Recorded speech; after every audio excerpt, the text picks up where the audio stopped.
Once we had reinvested a lot of money into the business, we decided like, all right, maybe it's time to take a little bit of money off the table. That's when I started taking a higher salary. That's when we implemented Profit First, which is, a financial system for where you can, they do exactly what it says, take your profit first, and then kind of approach it that way.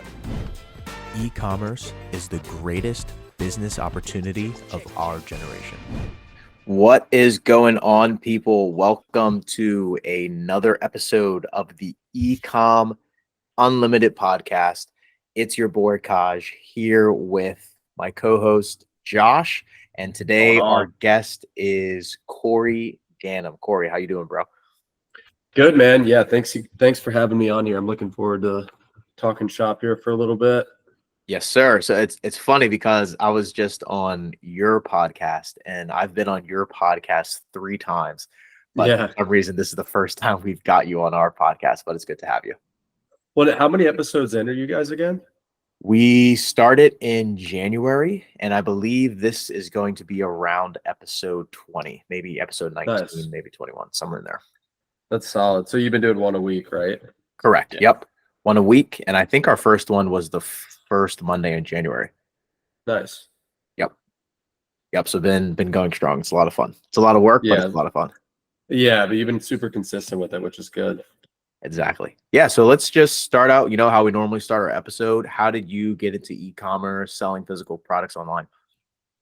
Yeah. So I got into it actually a lot earlier on than probably most people. Back in like early high school and like late middle school days, I would kind of sell one-off stuff on eBay. So stuff that we had around the house or stuff that, I'd buy from like a yard sale, stuff like that. Was kind of just flipping it on eBay. And then fast forward to my senior year of college, I started getting a little more active in buying stuff off Facebook Marketplace and then turning around and flipping it on eBay. And around that time is when I discovered Amazon. Like I didn't even know you could sell on Amazon at all up until that point. And so did like a super deep dive into like how it works, the process, everything. This was during my second semester of senior year of college. And then once I graduated, I hit the ground running, started selling books on Amazon, did books for a couple of months, then transitioned into online arbitrage, which, I mean, as you guys know, is just when you buy stuff from retail websites and then turn around and flip it on Amazon. Did that for about a year and a half until early 2019, which is when I found wholesale, which is my current business model, which is where we buy products in bulk directly from the manufacturer or an authorized distributor and then sell those on Amazon. So it's been definitely a journey, and we've engaged in a lot of different business models, a lot of different ways of selling online, but it's been fun. I think next month will be 7 years. I think May 22nd will be 7 years since I started selling on Amazon, which is crazy. Wow. Yeah, that is wild. And I think we're at a similar point. It's either like 6 or 7 years, which just feels absolutely crazy. It's like, it's actually becoming a little bit of a career. Yeah, totally. And it's changed so much since we started back in 2017. And it continues to change pretty much by the day. So it's a fun industry to be a part of. For sure. Now, going back to, the not the early days, but I guess the middle days when you realized the proof of concept, you realized that I could actually make a living off of this. What was that transition like for you, thinking about leaving your job? Because I know you had a corporate job at one point. Like, what was that transition like? Yeah, so I really didn't like my job that much. So I was kind of looking for any excuse to do something else. And I'd been selling on Amazon kind of just casually on the side for, a year and a half at that point. And so I just decided to kind of look deeper into it. And that's when I just like around that time when I, got deeper into Amazon, started wanting to do it more full time, is when I discovered wholesale. That's kind of the impetus that made me want to like leave my job. Because I found a video on YouTube. It was a Watch Me Amazon video from like late 2019 or like early 2019 or late 2018, where he kind of breaks down like the economics of wholesale. He's like, hey, you spend $5K on profitable inventory, it comes back as $6K. You spend $6K, it comes back as $7,200, right?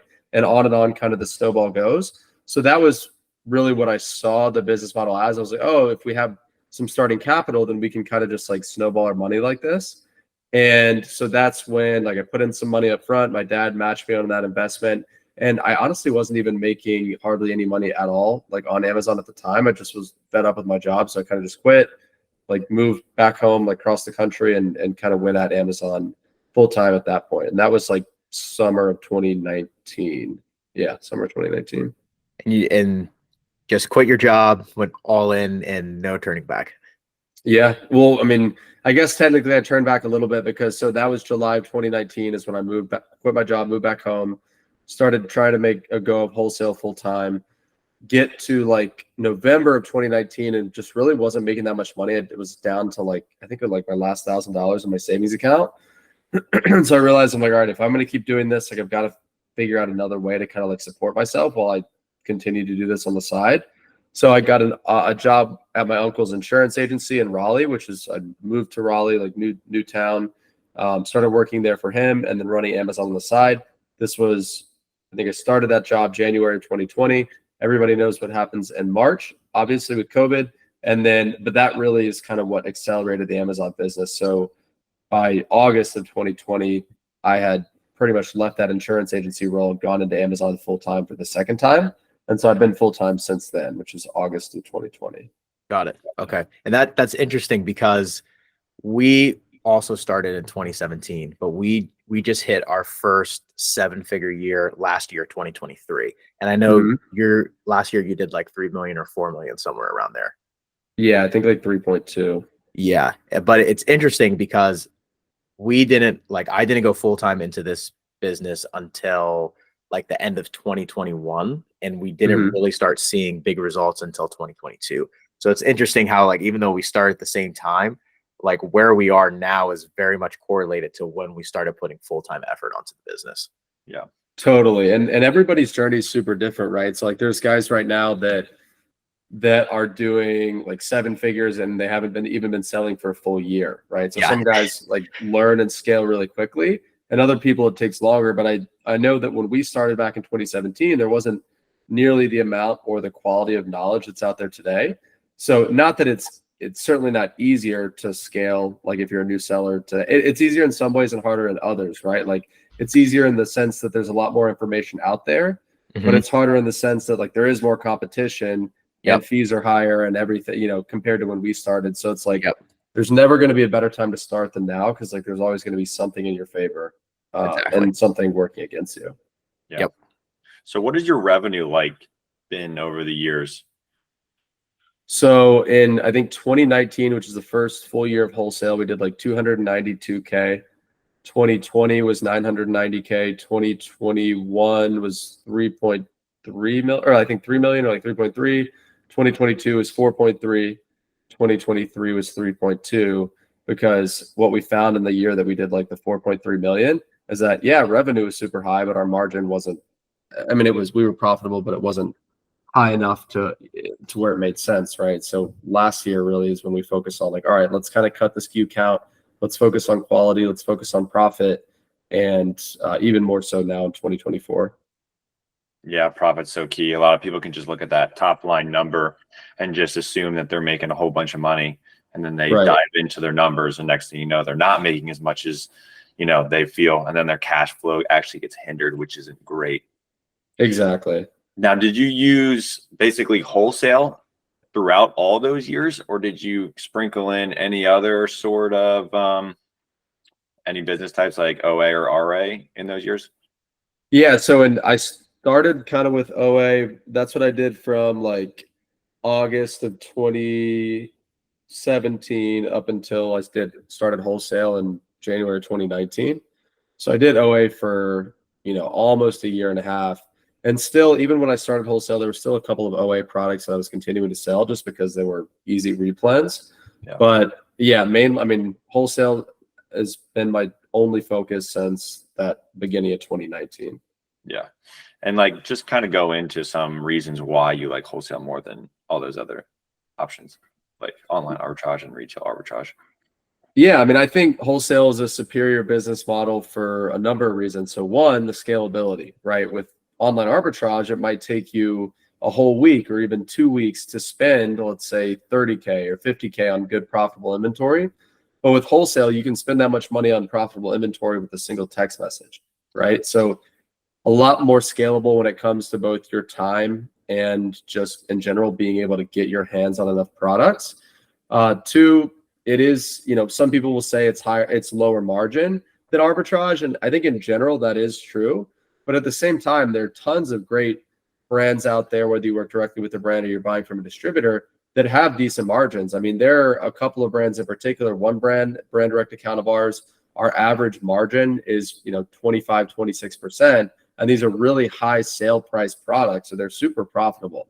So, you know, some people might claim it's lower margin. I don't necessarily agree with that. And then the third reason why I really think it's superior is that it's a relationship business, right? Whereas, I mean, you can make the argument that private label is a relationship business as well. I guess you've got to have a relationship with your factory and, you know, your designer or whoever helps you with your branding, right? Relationships are always going to be important. But with wholesale, it's everything. And your relationships can be, one, they can be your moat, right? So if you have a good relationship with a supplier or a sales rep, it can kind of prevent other people from gaining that access.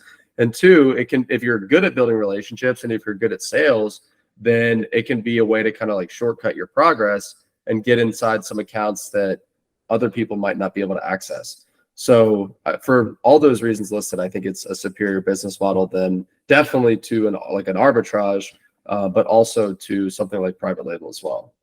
Yeah, that's really insightful. That's great. Now that you're running like a $4 million business, what does your team structure look like?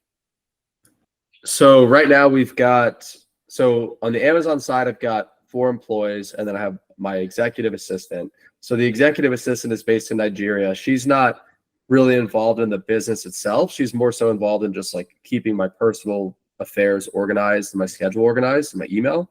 But on the Amazon side, we've got head of operations who's in the Philippines. She is managing pretty much the entire day-to-day, everything from shipments to purchase orders to repricing, handling a lot of the heavy lifting in terms of the business. And then second employee would be our admin, and he's also based in the Philippines. He is doing things like invoices, keeping our databases intact, making sure information is being entered where it's supposed to be entered, and kind of just keeping the admin side of the business running smoothly. And then we have 2 sourcing employees, also both based in the Philippines, and they're each 20 hours a week, and they are just pretty much always scouting for products, looking for profitable products, reviewing price lists, reviewing wholesaler leads, just have their eyes on products for, you know, 4 or 5 hours a day. Nice. Now you're like talking through all these employees in terms of, well, you only have 4, but in terms of like how long have they been with you? I feel like a lot of people kind of like VA here, VA there goes a VA, you know, they weren't doing that great. There goes another VA. Oh, they didn't do like great this month, or they're on a 3-month lull. Like, how did you go about kind of making sure that they were the right fit for you? Yeah, so I guess head of operations has been with me since November of 2019. So I guess 4.5 years. Admin is coming up on 2 years. Executive assistant is just over a year. And then the 2 sourcing employees, we actually just hired them probably 2 months ago because they were new roles. Like we didn't have anybody in those roles previously. But and your question, what was your question exactly? Like, how do you kind of retain them? Yeah, retain and kind of continue to incentivize them as best as you can. Yeah, so I mean, in terms of retention, it's like kind of simple stuff, but it's a lot of people don't do it. It's setting good expectations up front, so onboarding them properly, holding them accountable, whether that's via, you know, a daily meeting or a weekly meeting, or even just communication over something like Slack or WhatsApp, and then also incentivizing them, so paying them well. I pay head of operations makes, I think, $12 an hour, and she works 55 hours a week. So again, she's based in the Philippines. So $12 an hour there is like a really, really high wage. And to quote her in her words, she said, I went from being like, you know, am I going to be able to put food on the table, to what kind of food do I want to put on the table? Right. So she makes a lot of money. And then again, incentivizing them, holding them accountable, checking in with them and giving them feedback is really what you do to retain really good people. Yeah, that's really good. I think a lot of people just think, you know, you can just hire a VA and they can do exactly what you want. And like, you know, there doesn't have to be a ton of like communication or expectations. And they just think they're going to get, you know, these great leads all the time, just feeding them that they can spend money on and they can churn. But whenever you hire someone, it really is important to, you know, make sure they understand what's going on, know exactly how to do what you want them to do so that they can do it properly and they can grow your business. Totally. And the really good virtual employee is not going to come that way as soon as you hire them. You're going to have to make them that way, right? So like I put in literally 100, probably, I mean, maybe even 1,000+ hours over the last 4.5 years, just training my head of operations in the form of Loom videos, giving her feedback on products that she's finding, Zoom calls, showing her how to manage or how to tweak the repricer, for example. Like our Google Drive is filled with hundreds and hundreds and hundreds of video recordings of trainings that I've done with every member of the team over the years. So it definitely is something that, like, if you find a really good person who's smart and they can communicate and they're proactive and they're just a good person, they have the intangibles, it's actually like a lot easier to teach them the actual tasks and like the business stuff that you need them to do. That's great. That's fantastic. That's great advice. Now, going kind of transitioning here into like more of like the capital phase. As we get in Amazon, we're always spending money on inventory, trying to build our bankroll up to improve revenue and improve profits. What are some tactics that you use to get access to more capital? So I like to use, we have a line of credit with our bank. So this is a bank that we've been banking with for like 4 or 5 years now, maybe longer. They're just a regional bank out of Eastern North Carolina. And because we've done business with them in the form of just like having checking and savings accounts and other loan products as well, they were more than willing to lend us a line of credit on the Amazon business. So it's, having good relationships with banks or like credit unions, ideally local or regional ones, is going to be your best opportunity for funding. We have taken Amazon loans in the past. We definitely spend all of our inventory spend on credit cards, but we pay that statement balance every month. We never pay interest there. And another good option, if your vendor requires cash, is to use something like Melio. And so Melio allows you to, I can pay with a credit card, but my vendor gets cash, and Melio charges me a 2.9% fee to do that. And the great thing about some of the cash back credit cards that we use, for example, like the Chase Ink Business Premier, that Chase Ink Business Premier gives unlimited 2.5% cash back on any purchases over $5K. So if I use that card to send cash to my vendor via Melio, then if Melio charges me 2.9%, but I get 2.5% cash back, then I'm only paying, let's say net, right, 0.4% is what that nets out to. Yeah. And I don't have to part with my cash, right? I can put that on the credit card and extend the life of that cash a little longer. Nice. Now, what does your current credit card stack look like right now? So we use for inventory spend, we use Capital One Spark and Chase Ink Business Premier, right? Those are both cashback focused cards. Those are going to be two of the best cashback offers on the market. And then for operating expenses, we use an Amex Gold card. For shipping and prep expenses, we use, I think, the Amex Business Blue is what we use there. Gotcha. Did you ever run into like credit limitations or anything like that? And if you did, how did you get around that? Yeah, so we have run into credit limitations all the time. In fact, we're dealing with that this week, in the sense that we want to purchase inventory, credit card limit's not high enough. So sometimes it's a game of like paying down the credit card and then letting the vendor run it. And sometimes it's a game of spreading spend out on the multiple credit cards. But sometimes it's you get into a cash flow crunch and you kind of just gotta sit tight, be disciplined with your sourcing, and get some cash back. Gotcha. Did you get anywhere with ever reaching out with any of them, trying to get limits increased, or were they pretty was there a lot of pushback against that at all? So yeah, usually it's good to request an increase every 3 to 6 months or so. Gotcha. But in general, as long as your financials look good, once you get above a certain threshold, they're going to want to see tax returns, profit and loss statements, that type of stuff. But as long as your info looks good, they'll continue to give you reasonable increases. Gotcha. Very nice. Very nice. Yeah. Now go ahead, Kaj. No, you got it. Kind of pivoting into wholesale a little bit. Okay, just kidding. If you're going to pivot, then I got it. All right, go ahead. I thought I have another question on the finance topic. because you mentioned, so you would quit your first job and then you were all in on Amazon, and then you started working for your uncle again because your savings account was low, and then you did that for a little bit. So I want to get a little bit of insight into what you realized about cash flow when you first started to pay yourself, right? Because you talked about that Larry video that you saw where he's saying you put in 5, then it turns to 6, then it turns to 72, so on and so forth. But that doesn't happen if you're taking money out. So just talk Right. about like what you learned in that process, trying to become actually self-employed. Yeah. So, I mean, what I learned early on is that it was going to take a lot more cash than I realized to like really scale the business.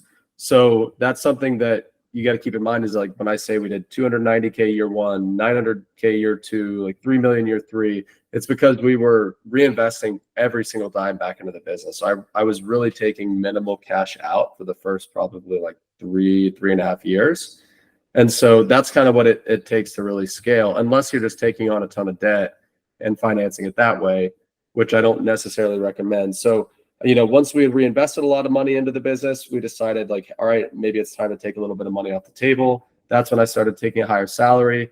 That's when we implemented Profit First, which is, a financial system for where you can, they do exactly what it says, take your profit first, and then kind of approach it that way.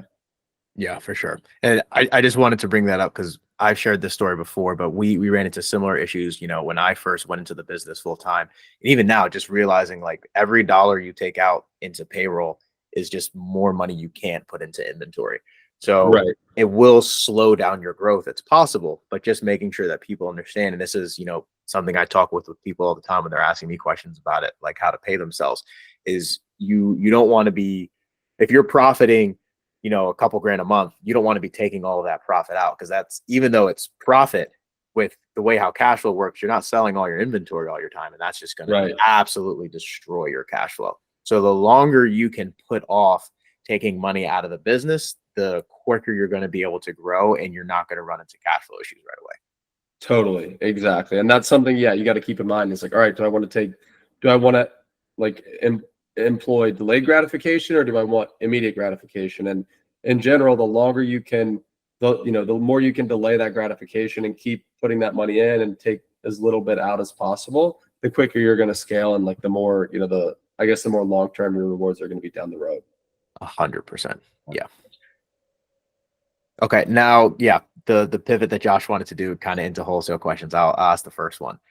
How many suppliers were you originally, like when you first started doing wholesale outreach, how many suppliers were you contacting a day, a week? So I remember like the very first day that I contacted suppliers, what I was doing is I had a Google sheet where I'd make a list of, let's say, 20 to 30 brands at a time that were qualified. And I'd call those 20 to 30, and then I'd find 20 or 30 more. Then I'd call those and I'd call more. And then, but you got to keep in mind and so that was like each day, right? So I was calling probably 20 to 30 per day for at least a couple of weeks. And what I found is that ended up snowballing into like a huge workload, because, you should be following up with the ones that you call. So it's like, all right, if I call 20 to 30 new ones per day, I've still got to follow up with the, 100 or more that I called last week. And so after a while, it just became a game of like, all right, let me keep following up with the ones I've contacted. And it probably took me between like 100, 150 different brands that I had to reach out to land that first profitable account. And then, I mean, from there, it was just like a numbers game. I was like, all right, I'm going to call, 150 more to land the next one. And I mean, these days it should be easy. You should be landing profitable accounts at better odds than like 1 in 150 with all the information out there these days. But that's kind of how it was back then for me. It was more just like brute force, trial and error. Let's find one that works. And your main method for finding the ones to contact was doing Google, or did you use? I mainly used, so for finding brands, I was actually doing a lot of like storefront stalking, kind of like reverse sourcing of, all right, let me identify a bunch of big sellers that I have a feeling are wholesale sellers. Let me see what brands they're carrying, and let me go through and maybe pick out some ones that are interesting to me, that look like they have, that they'd be friendly to resellers. Got it. Okay. Interesting. Now, when you first started, contacting suppliers and started kind of putting your POs together, what did they kind of look like in dollar amount? Was it like your first one was like a $10,000 PO, 5,000? Like how much was it actually? Yeah, good question. So I don't even remember like our very first PO, what it was for. I think I remember the brand it was with, but I don't remember the amount. But I know it wasn't, it had to be like, between 1 and 3K, maybe max. And that's because I was starting with more capital than probably most people start with. I think I had around like 20, 25K to start with. So like, yeah, an opening PO would have been in the like $500 to like 2 to 3K range. Gotcha. So you don't need like 10K, 20K to be able to kind of do this business model. No, not at all. And that's something that I think a lot of people have that false belief of, oh, if I'm going to get into wholesale, I got to have all this cash. When in reality, like I tell people, ideally you would have 5 to 10K in cash, right, to start with for inventory. But I do know people that have started with less and been successful. At the same time, I know people that have started with 50K, 100K and not been successful because they're just not following the fundamentals. They're just not willing to do what it takes to scale this business. So it's less about the capital that you have and more about like the mindset and the tactics that you're going to employ. Yeah, that's such good advice. That's so great. Now, how many suppliers do you currently kind of supply with to have or to run this like $4 million business? So like, what does it look like? Is it like 80 suppliers and 10 brands? Is it like, talk a little bit more on that? Yeah. So you're asking like the number of suppliers that different suppliers that we work with? Yeah. So, I mean, we could buy from, let's just say at any given point in time, there's probably like 10 to 15 that we bought from relatively recently that we could go and buy profitable products from at any given point in time. But there's like 3 to 5 main ones, really like 3 or 4 main ones that we're doing like all of our spend with recently. Gotcha. And so, I mean, at this point, like if we wanted to, that we could consolidate that to one, because I mean, there's some, you guys know, I'm sure you guys have suppliers like this where it's like, all right, if I really wanted to focus all my efforts on this one supplier, I could spend all my money with them, right? Like easily. But I mean, we know that kind of the risk that entails with, if something happens or your sales rep leaves or, something unfortunate happens, then you've kind of put all your eggs in that basket. So I think having like 3 to 5 really good ones is the way to go. Gotcha. And so are you kind of saying that like one supplier could potentially change your life? 100%. Yeah. I mean, that is definitely the case. And that was like, for me, that was that very first, it wasn't our first profitable brand direct account, but it was like probably the second or third brand direct account that I got that just happened to be located in the same city that I was located in. Got to go in and meet the owner, meet like his number 2 person, ended up placing, I think like 2 or 3K order with them like that day on the spot. That was like my second ever wholesale account. And yeah, I mean, that was my second ever profitable account. So yeah, it just took, and that once a brand we worked with for like 3.5 years, ended up eventually getting an exclusive on some of their better products. Yeah, so that was a great, like, well, I guess second supplier. So, and you're still working with them?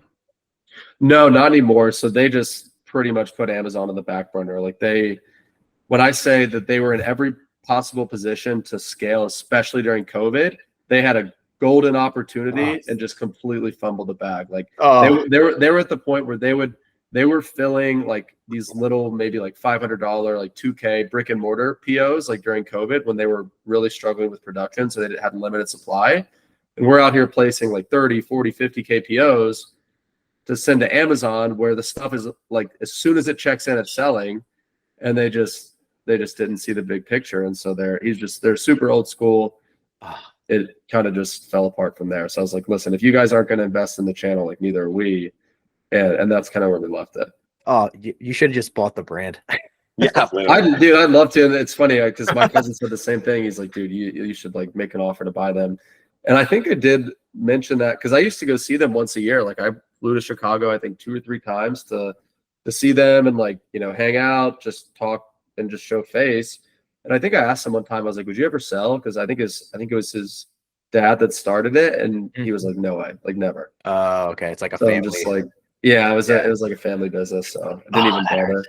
Oh, that hurts. Oh man, it happens. Yeah, I know. What has been the single largest PO you've placed to date? Single largest, I think that might have been. It was either for like last year we did a big one for some ceiling fans. I think it was like 110 or 120, something like that.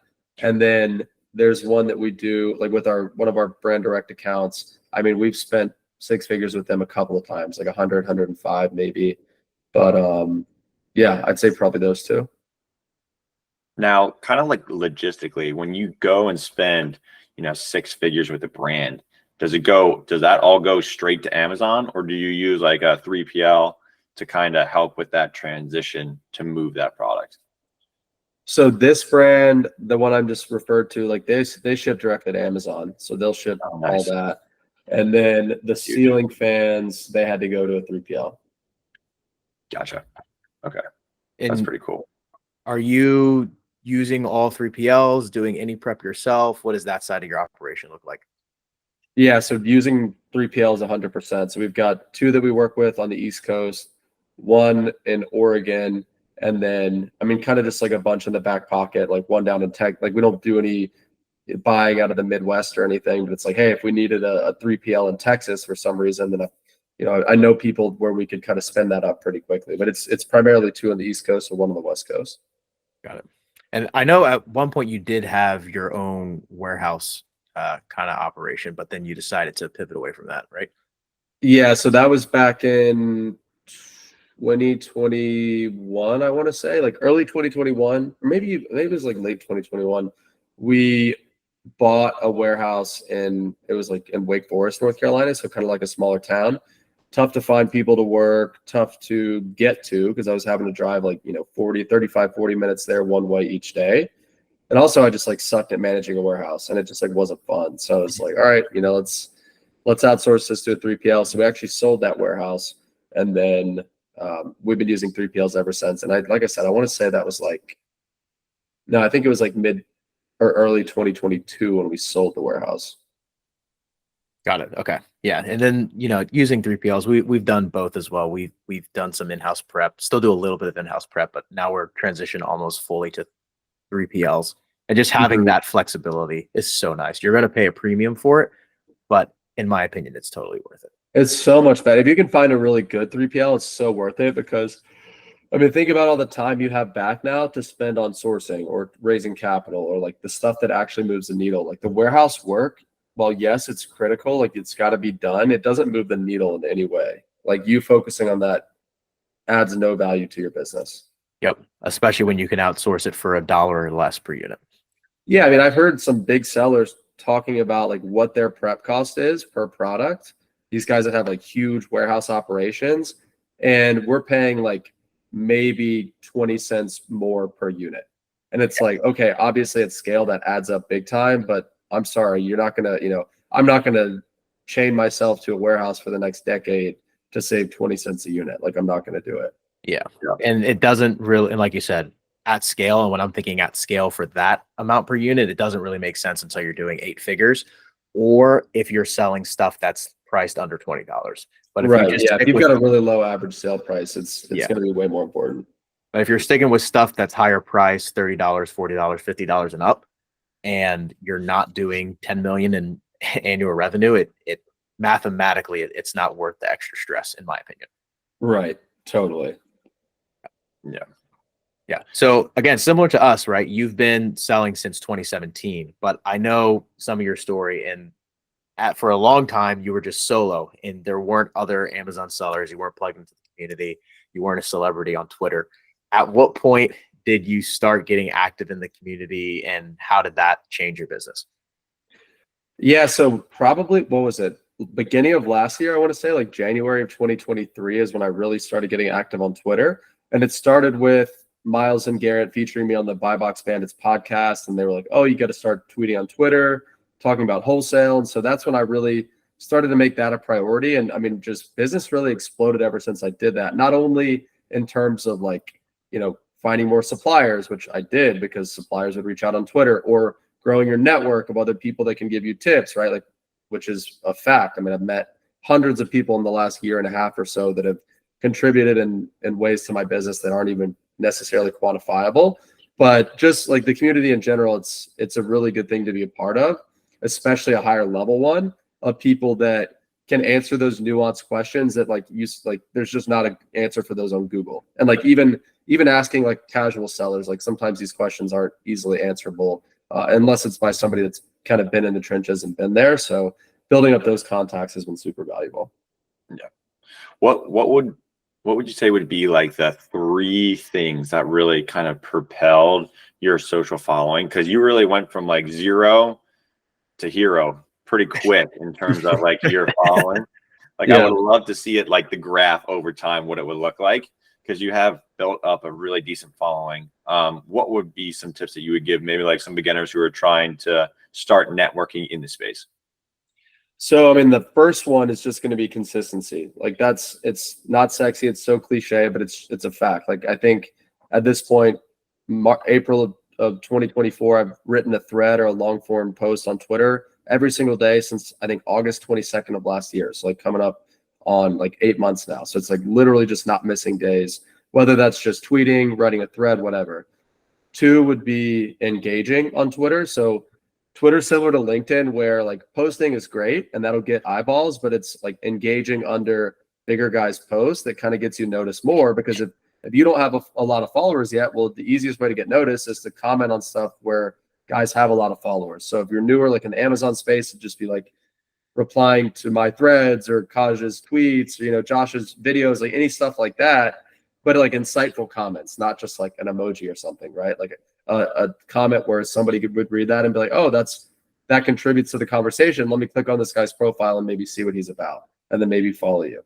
And then the third would just be, I think the third is like getting on video. I think that was huge because there's a lot of guys on Twitter that are good writers that write a lot, and you can gain a following that way. But I feel like people just trust other people that they can see a lot better.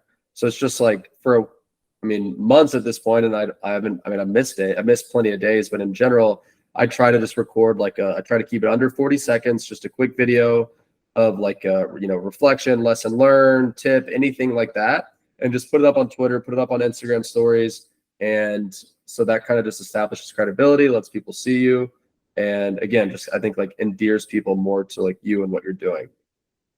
Yeah, that's fantastic. Now, like, what are like your future goals? Because I know you got like YouTube going now. What are your goals for socials over this year? Yeah, so I mean, the main goal with socials is to build the email list, because I mean, just with any social platform, like they can change the algorithm or they can ban you, or something could happen where you lose your social following overnight.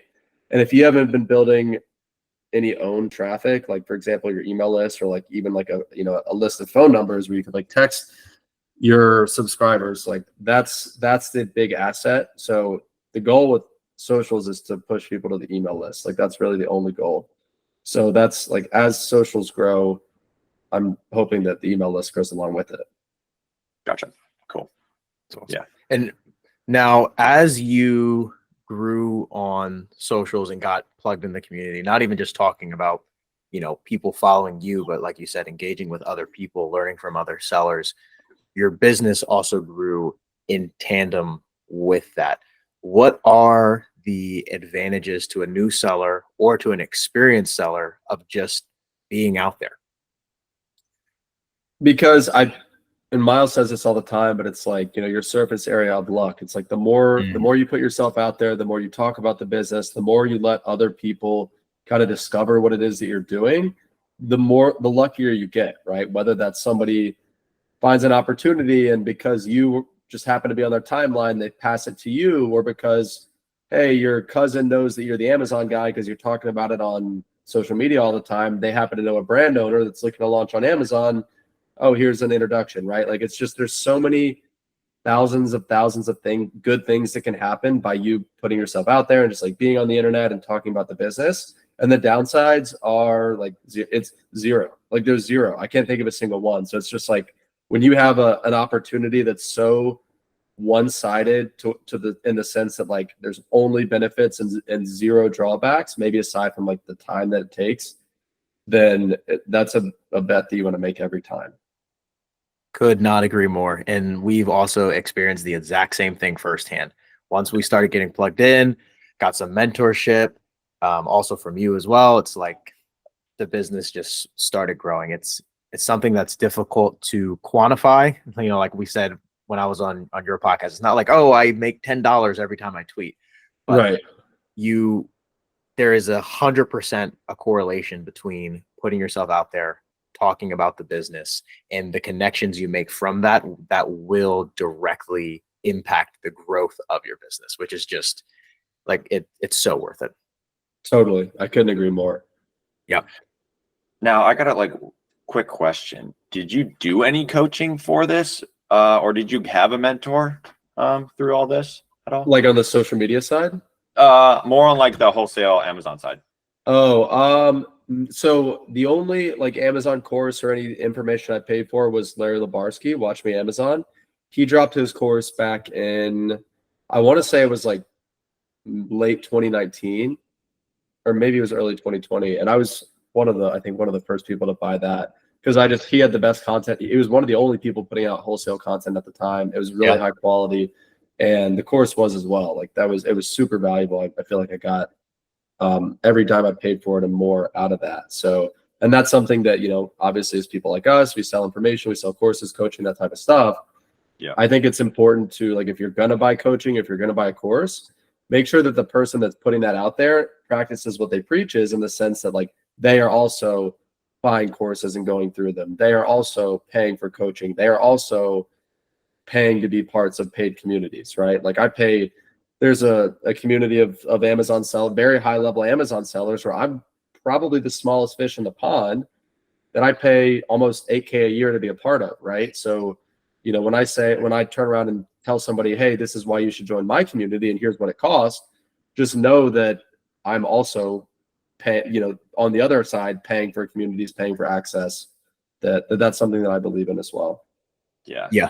Could not agree more there. And I love being the smallest fish in the pond. It's like at every stage you get to, it's so easy to be like, oh, I figured this out. I don't need to learn anything else. I'm that guy, you know. But then there's someone who's doing your yearly revenue in a month, in a week, or in a day. And you want to get around those people to understand how they think, learn how they run their business, and just think bigger. It's so valuable.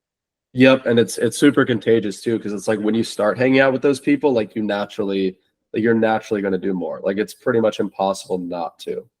Yes. Yeah. I also find like there's so many people, like we've had almost 20 people on the podcast, and each one of them has taken coaching. Like if you think you can do this without coaching, good luck, because you're going to run into so many issues that you're going to have no idea what to do, and you're going to be looking for someone to figure it out for you. So exactly. Yeah. Anytime you can pay to shorten the timeline, like I said, it took me, 5 years to feel like I had a decent handle on the business. And, for other people that are kind of just starting out now, you see guys that are doing, 6 figures in month 3 because they had somebody kind of guide them along the way, or at the very least, they were like a student of the game, soaking up all the free information out there. So that's a big part of it as well. Yeah. And the other beautiful part about it is you don't need to pay to get started, right? There's so much free information out there now where you can figure it out on your own to see if you like the business in the first place, to get the proof of concept. And then if you're ready to really, full send and accelerate your learning curve, then you can bring in a mentor, bring in a coach to really get you to the next level. Yep, totally. That's the way that anybody should start, is like start for free. And if you're serious about it and you really want to grow, then maybe seek out someone who can shortcut that learning curve for a price, right? Yeah, 100%. Yeah. And we've been working on something, the Amazon wholesale community and the coaching tier there. Do you want to speak a little bit about that for anyone that might be interested? Yeah. So, and this has really been something that's kind of been, that's kind of come about over the last year and a half, because when I started on social media, like I said, beginning of last year, almost immediately I had people coming to me saying like, hey, do you offer coaching? Do you offer mentorship? Can you help me? Can you do this? Can you do that? And so for the longest time, there was, I'd answer their DMs and answer their questions that way, but I didn't really have any like formal way to help people grow their wholesale businesses, aside from the wholesale challenge, which is kind of separate. But that's when Kaj and I got together and said, hey, we're getting these inquiries all the time. Let's create a community of students who are interested in learning and growing their wholesale businesses and offer a way to help them grow, right? So that's a community that we just launched here a couple of weeks ago as of the date of this recording. And I mean, already, Kaj, like you see there in the Discord, there are guys that are placing that, joined within the last week that are placing POs. There's guys that are in there networking with each other, guys that ended up going to the same college that didn't even realize it, that are part of this community. Yeah. Like lots of really good people and really cool stuff going on, people growing their businesses pretty rapidly. So if people are interested in kind of having a conversation with us and hearing what that looks like, and we'll maybe evaluate to see if you're a good fit, they can find out more information at amazonwholesale.io. And that'll just redirect there to a Calendly link where you can book a call to discuss. Yep. Yeah. And we'll have a link for that in the description as well. If you're interested, you can reach out to me and we can talk more for sure. Yeah. So Corey, where can people find you on the internet? Yeah, best place, or really the most information from me that you're going to find is going to be my YouTube. And I'm just at Corey Ganem on YouTube. Gotcha. Awesome. All links will be posted in that description area. Guys, if you enjoy this, give it a like. And we here at Ecom Unlimited, we will see you next time. Peace. Thanks, guys. See ya.